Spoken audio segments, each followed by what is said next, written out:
Ito na siguro yung pinakamurang tablet. Magsa-start na nga pala si Talang magbasa, kaya naman naisip namin ni Daddy ibili siya ng tablet. Good thing may nakita akong quality pero murang tablet dito sa online. Sa loob ng box ito, meron na siyang screen protector. Ito naman yung pinakang tablet niya. Ang ganda, diba? Oh, nice. Excited na siya. May dalawang speaker. Yung camera niya, lakas ng kamansan. Nakakaspal to si seller, ang daming freebie. Napaka-nice ito dahil may kasama na siyang case. With keyboard. Taray. Pwedeng tanggalin kasi may magnet siya. Ang ganda ng quality ng casing niya. Meron na siya dito lagayan ng SIM. SIM 1, SIM 2, then SD card. Bukod sa blue color, meron na rin tong silver. Ito yung volume up and down. Ito yung mic. On and off button niya. Yung headphone jack. So, try natin buksan.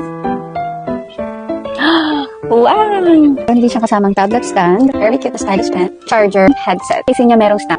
As per seller, 32 megapixel na nga daw pala. Para sa akin, sa murang halaga, okay na rin yung quality ng camera neto. 12 gig RAM, kaya perfect din to pang gaming. Ito naman yung application na dinownload ko para kay Tala para matuto siya magbasa.